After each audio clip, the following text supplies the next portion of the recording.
We must hold accountable the nation which unleashed this plague onto the world, China. In the earliest days of the virus, China locked down travel domestically while allowing flights to leave China and infect the world.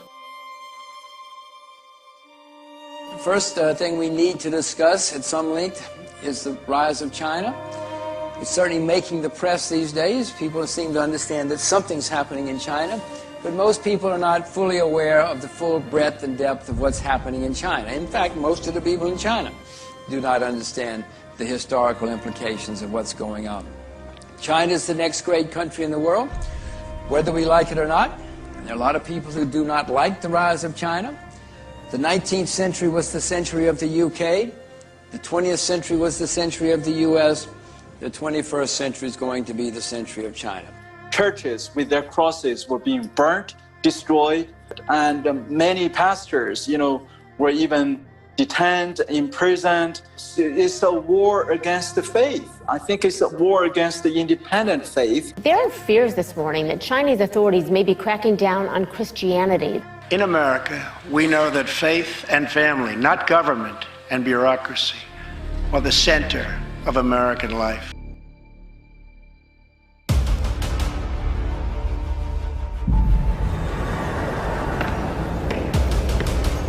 为什么强大的国家都会走向灭亡呢？古希腊、罗马、不列颠帝国、美国，因为他们都犯同样错误，原来使得他们成功的原则背道而驰。美国政府企图以庞大的开支和税收来摆脱严重的经济衰退，巨额的所谓刺激开支。 庞大的医疗改革，政府接管私有企业，债务累累。当然，我们是他们的大债主。现在他们都得给我们干活。 Wondering if you received an intelligence report that talked about the discrepancy in the numbers, and if you addressed that with We have not received that, but their numbers seem to be a little bit on the light side, and I'm being nice when I say that, relative to what we witnessed and what was reported. But we discussed that with him, not so much the numbers as what they did and how they're doing. And we're in constant communication with, I would say the biggest communication is myself and President Xi. Why is this a global competition to you if every day Americans are still losing their lives and we're still seeing more cases every day? Well, they're losing their lives everywhere in the world. And maybe that's a question you should ask China. And we're in constant communication with, I would say the biggest communication is myself and President Xi. Don't ask me, ask China that question, okay? When you ask them that question, you may get a very unusual answer. Well, there's just thousands of service members who are opting to not take the vaccine or saying they want to wait because many of them believe that they don't need it, that they feel they've had COVID or friends have had COVID and it wasn't bad, or they're very worried about the vaccine itself. They're afraid it'll have side effects, or that it was created too quickly and they don't know what it will do. New tonight, the COVID vaccine is not mandatory for those in the military, and it appears a large number don't want it. They say the vaccine right now, it's not mandatory, but they are encouraging soldiers to get vaccinated. The first doses of the coronavirus vaccine arriving at Camp Humphreys, the largest overseas U.S. military base. A big step toward protecting the nearly 30,000 U.S. troops here in South Korea. But at least for now, the military won't be forcing anyone to receive the vaccine. Military officials tell VOA it could be up to 2 years before the U.S. Food and Drug Administration gives the vaccine full approval that would allow it to become mandatory. The fact that the origin of the virus is China. It's a fair thing to point out as China tries to ridiculously rewrite history, ridiculously blame the coronavirus on American soldiers. This is what China's trying to do. And what President Trump is saying, no China, I will label this virus for its place of origin. that name gets further and further away from China as opposed to calling it the Chinese virus. Slurs, threatened violence, and said, quote, "You brought the corona to this country." Williams was allegedly harassing another Asian person outside. Kung flu. Go back to China before you end up in the expletive graveyard.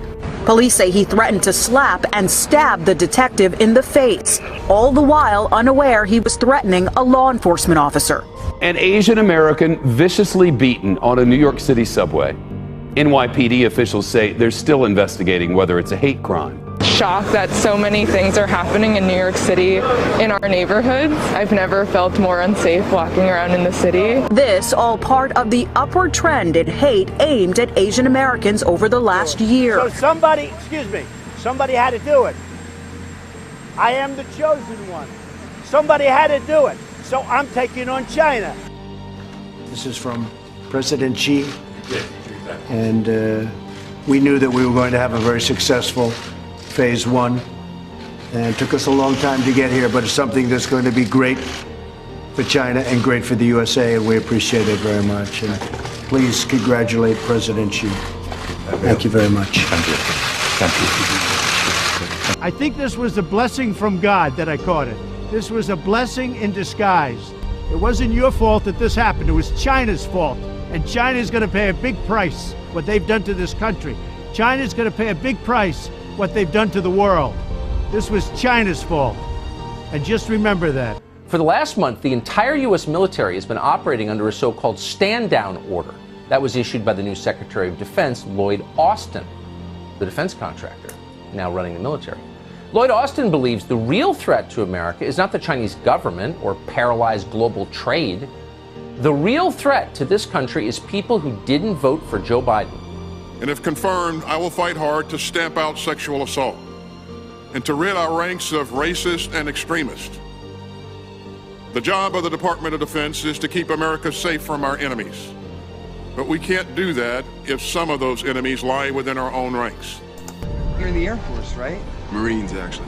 How long are you here for? A few weeks. We've got Sheila Jackson Lee, who is calling for martial law.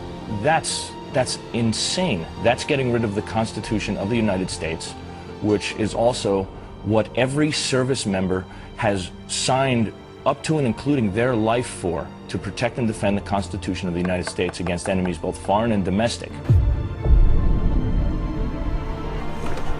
Don't worry. 3 seconds left. Just get us in field goal range.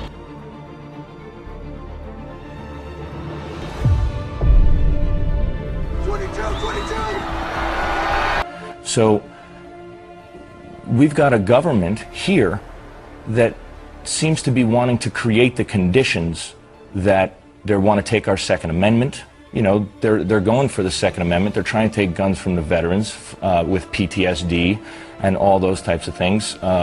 Voting rights. In the past elections, there was a lot of problems with the veterans in voting, getting the ballots back from overseas.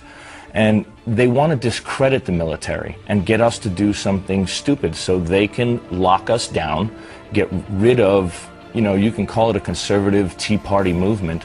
It's more people who believe in the foundations of this country are the people that they're poking at, which are the citizens of this country.